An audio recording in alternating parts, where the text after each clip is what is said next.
आज हम आपके साथ प्रोडक्टिविटी ऑफ लैंड इकोनॉमिक्स के क्लास के अंतर्गत हम आपको पढ़ाने जा रहे हैं।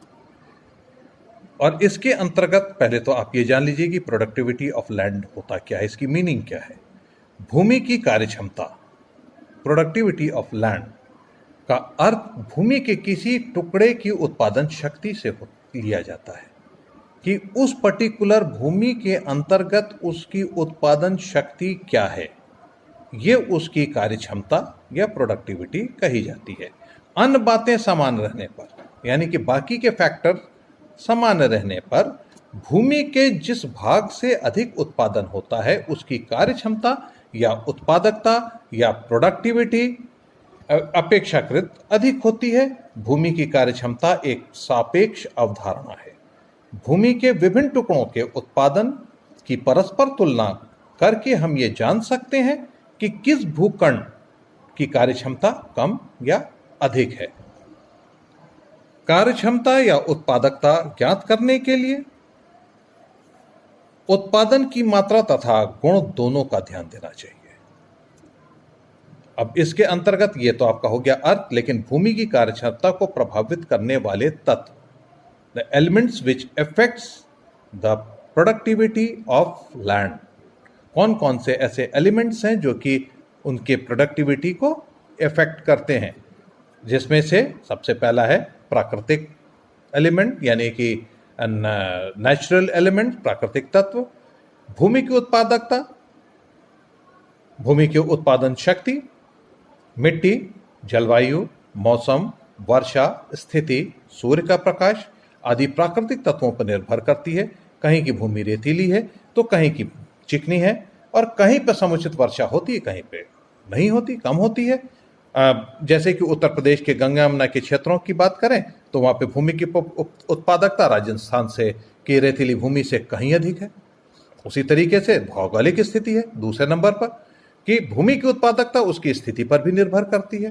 गांव, शहर तथा मंडी के आसपास की भूमि अधिक उत्पादक मानी जाती है, और ऐसी भूमि तक खाद, बीज, श्रमिक आदि आसानी से तथा कम लागत पर पहुंचाए जा सकते हैं।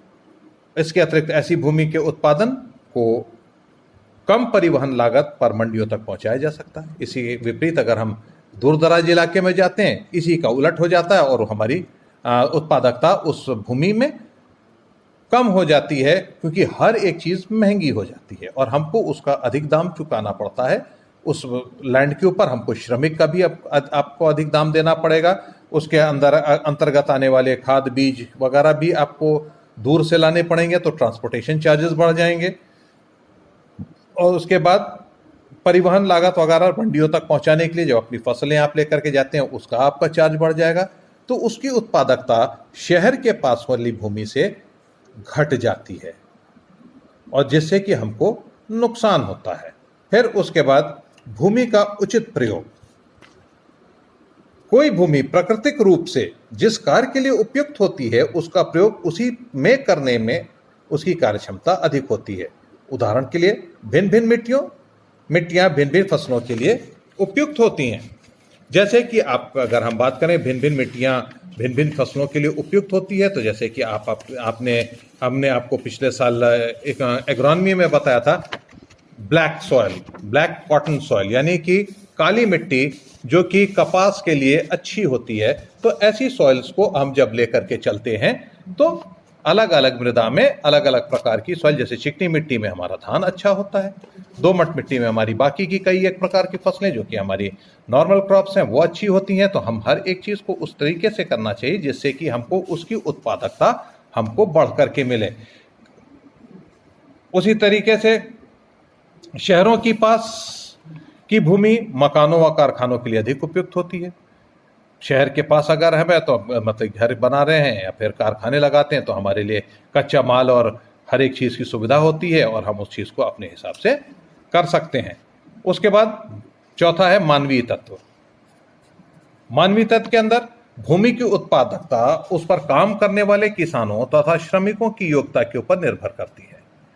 फिर मनुष्य अपने परिश्रम तथा बुद्धि से बंजर भूमि तथा रेतीली मैदानों को भी उपजाऊ बनाने में बना सकता है, उसको कन्वर्ट कर सकता है। और उन्नत बीज और खाद प्रयोग करके तथा सिंचाई के साधनों का विकास करके भूमि से कहीं अधिक उत्पादन प्राप्त किया जा सकता है।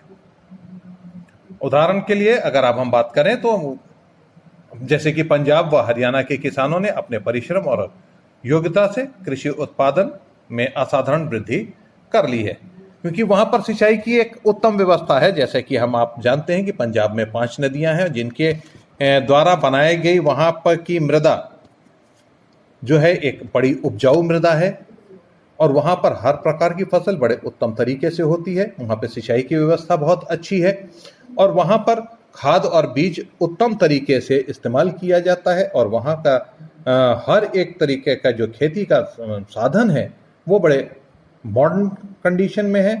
तो वहां पर हमारी उत्पादकता, भूमि की उत्पादकता बढ़ जाती है। और उसके बाद फिर 5वां आता है एक, वो है आर्थिक कारण। भूमि की कार्यक्षमता आर्थिक कारणों के ऊपर भी निर्भर करती है, जैसे पूंजी। अगर हमारे पास पर्याप्त मात्रा में पूंजी होने पर किसान आधुनिक कृषि यंत्रों तथा उत्तम खाद बीजों का प्रयोग करके तथा भूमि में स्थायी सुधार करके अधिक उत्पादन कर सकते हैं। क्योंकि जैसा कि हमने आपसे कहा था कि पूंजी का मतलब यह नहीं होता कि पैसा ही हो। पूंजी का अर्थ स्थायी, चल और अचल दोनों प्रकार की संपत्तियों से होता है। तो हम उसमें, जैसा कि अभी आपको जब शुरू में हमने फैक्टर ऑफ प्रोडक्शन में हमने डाला था, उसमें पूंजी कैपिटल के बारे में बताया था कि कैपिटल क्या होती है। आप अगर हमारे उस वीडियो को देखेंगे तो उसमें आपको इसके बारे में और बेहतर तरीके से आपको ज्ञान हो जाएगा। उसी के बाद फिर भूमि का स्वामित्व। कृषक स्वयं अपने भूमि का स्वामी होता है और वह लगान, परिश्रम तथा उत्साह से खेती करेगा और भूमि की उत्पादकता बढ़ जाएगी। लेकिन अगर वही किसान किसी दूसरे खेत में करेगा तो उसका वही श्रम उतने उत्साह के साथ नहीं होगा, उसका आधा अधूरा एफर्ट उसमें लगेगा, 100% एफर्ट उसमें नहीं लगेगा, तो उसकी उत्पादकता गिर जाती है। लेकिन जिसका मालिक वो स्वयं होता है, उसमें वो अपनी 100% एबिलिटी के द्वारा, एफर्ट के द्वारा उसमें खेती करता है और उसकी उत्पादकता को वो बढ़ा देता है। फिर संगठनकर्ता का योग्यता। उत्पादन का एक निष्क्रिय साधन होने के कारण भूमि स्वयं अपना कोई उत्पादन नहीं कर सकती। इसकी उत्पादकता संगठनकर्ता की योग्यता पर निर्भर करती है। कुशल संगठनकर्ता भूमि का पर उत्पादन के अन्य तथा अन्य उपादानों का उचित मात्रा में प्रयोग करके अधिक उत्पादन प्राप्त कर सकता है। फिर छठे पर है स्थायी भूमि सुधार। भूमि में विभिन्न स्थायी सुधार करके भूमि की उत्पादकता को बढ़ाया जा सकता है। इसी कारण भारत की भूमि सुधार संबंधी कई एक कानून पास हुए गए, जिसमें कि इन कानूनों में नंबर 1 जमींदारी प्रथा को समाप्त कर दिया गया। दूसरा, जोतों की उच्चतम सीमा को का निर्धारण कर दिया गया। देश की जोतों का चकबंदी की गई और सहकारी खेतों को प्रोत्साहन दिया गया। इस तरह से कई एक सुधार, permanent reclamation, improvements, permanent improvements किए गए, जिसके थ्रू भूमि की उत्पादकता में बढ़ोतरी हो गई। फिर 7वां है आपकी उच्च तकनीक। भूमि की उत्पादन क्षमता पर उत्पादन की उन्नत तकनीकों का प्रयोग अत्यधिक पड़ता है। उत्पादन की आधुनिक तथा वैज्ञानिक विधियों द्वारा कृषि उत्पादन को कई गुना बढ़ाया जा सकता है।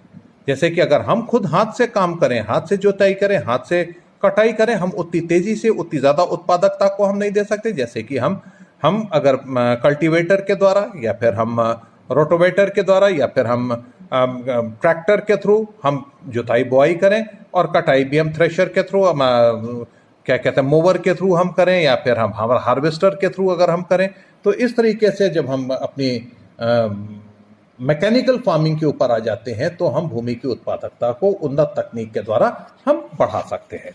उसी तरह से सामाजिक तथा 8वां है सामाजिक तथा राजनीतिक प्रभाव।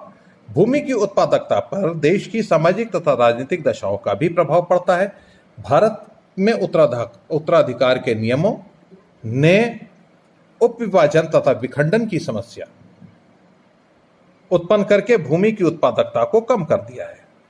संयुक्त परिवार तथा राजनीतिक अस्थिरता का भी भूमि की उत्पादन क्षमता पर प्रतिकूल प्रभाव पड़ता है। जितना बड़ा टुकड़ा उतना बढ़िया उत्पादन, और जितना बड़ा बढ़िया उत्पादन उतनी ही अधिक उत्पादकता, भूमि की उत्पादकता होती है। लेकिन संयुक्त परिवार में वो कई टुकड़ों में टूट जाती है, और उसी प्रकार से जैसे भूमि का उपविभाजन या विखंडन हो, यानी कई टुकड़ों में तोड़ दिया जाए, तो एक जो बड़ी भूमि का उत्पादकता थी, प्रोडक्टिविटी थी, वो छोटी भूमि के प्रोडक्टिविटी से कहीं अधिक थी, क्योंकि छोटी भूमि जितना छोटी होगी उतनी प्रोडक्टिविटी उसकी कम होगी, जितनी ज्यादा बड़ी भूमि होगी उसकी प्रोडक्टिविटी उतनी ही ज्यादा होगी।